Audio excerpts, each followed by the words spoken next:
Hello ladies and gents, and welcome back to another video. And today I wanted to talk a little bit about what you should be doing before, during and after your workout to maximize results. So first we're going to start off with the before. Obviously this is really important and it's often neglected by a lot of people. So before you work out, the main things you want to be thinking about: are you hydrated enough for your workout so you perform as well as you can do?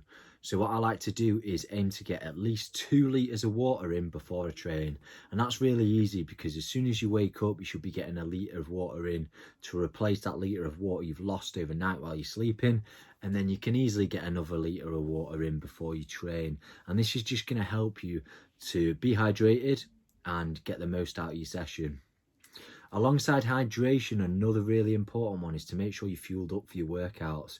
Now, I see so many people going into the workouts not fueled up enough to train, so they might have a little snack and think that's enough to fuel an intense workout when it's not.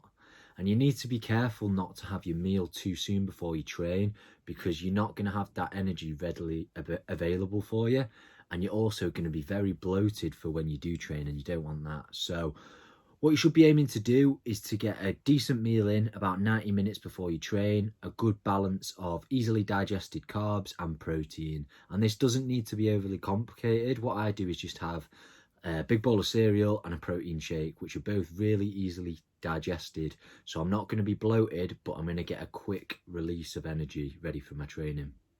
Another big one is making sure that you're fully rested and you've had enough sleep before you train. And this doesn't just mean the night before, it means consistently. So aim to get that 8 hours of sleep a night in. Obviously, the better you sleep, you're going to have better performance and you're more likely to stick to your diet as well. So it's a win-win there. It's really going to help with your recovery and help you to train a little bit harder.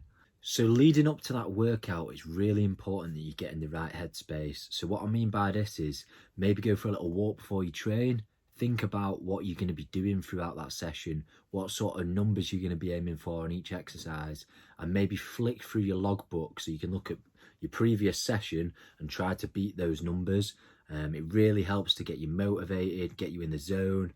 Also, get some good music on that you enjoy, or a motivational video. It'll get you pumped up, it'll get you psyched up, and you'll be ready to smash your session.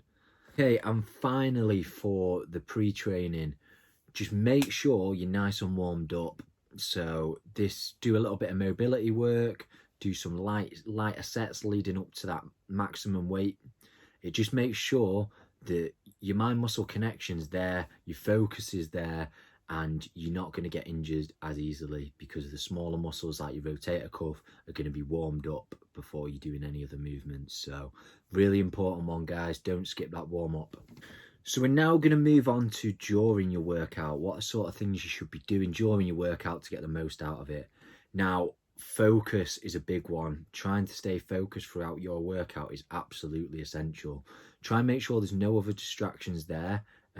Just so you can stay in tune with your sets, you can keep your heart rate up, you can keep the intensity there, and it's going to be very beneficial that way. Alongside that, what you want to be doing is you want to be thinking about the muscle that you're working and what exercise you're doing. So for example, if I'm doing a bench press, I need to be thinking about, right, I'm going to be working my chest mainly here. I want to think about contracting and squeezing that chest muscle to really get the most out of it. There's no point in just going through the motions, moving a weight. You want to think about what you're working. Are you getting the most out of it by keeping tension on that muscle? And am I working in that range of motion that's the most beneficial for me? So, for example, a lot of people are training at home with bands at the moment. And with resistance bands, let's say you're doing a bicep curl, you really want to focus on the part of the movement that's the hardest. And with a band, on the way up on a bicep curl, that's the hardest part. So you want to spend the most time in that phase of the movement because the band is lengthening and there's more tension. However, on the way down on a bicep curl, with the band, you can go a little bit quicker because there's less tension there. It's not very hard, so we don't want to spend a lot of time there. And it's the same with any other exercise. You want to think about, am I getting the most out of this? Am I doing it right? Am I using intent? Am I in the right position? And that will really help change your training massively. Another huge one And last one for during your session is you need to be tracking your weights, your reps, what exercises you're doing, so you can progress it from week to week. And it's really hard to just memorize it all. You want to have something visual that you can see, write down the weight and reps of each exercise, and then you can work on building on that each week, so you can apply progressive overload and you can get stronger and bigger each week. So that's what we want. And finally, last but not least, we're going on to after your workout now. So a bit like pre-workout, you need to really focus on that post-workout meal. You want to be getting enough protein in to help with muscle growth and repair, and you also want to be replacing that energy and glycogen by getting enough carbohydrates in after your training. So that is really, really important. It's going to help you recover better. It's going to help you get stronger and bigger as well, and just get the most out of your sessions.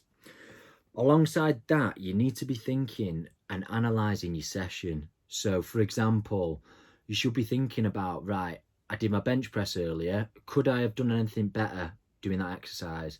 Could I adjust my positioning or my technique slightly to get more out of it? Could I knock the weight up? These little things, if you're constantly analysing your workout, you can be absolutely brutal and savage at picking apart your weak areas and making them into strong points. So this is a really good one to do, guys. Focus on doing that, and your workouts and your results will improve drastically. And finally, this one's often neglected, and I used to neglect it a lot myself, and it's stretching after your workout. Now, when we train, after we train, our muscles tighten up, and that can restrict our range of motion. It can make us more likely to be injured, and these are things that we don't want, especially if we're trying to keep progressing week by week. So we need to get some of that flexibility back, and that way muscles aren't going to tighten up loads and restrict you. So stretch, stretch, stretch, even if it's just 10 minutes after your workout, or even if it's not right after your workout, it's later in the day, just make sure you get it in at some point, and that way you can try and improve all the time without picking up little niggles. So yeah, they're my top tips, guys. I hope you enjoyed them. I hope you enjoyed the video and can take away some value from that. There's going to be plenty more videos coming, so stay tuned. If there's any topics you want me to cover, please drop me a message and we'll get onto them. But stay safe, guys. I'll see you soon.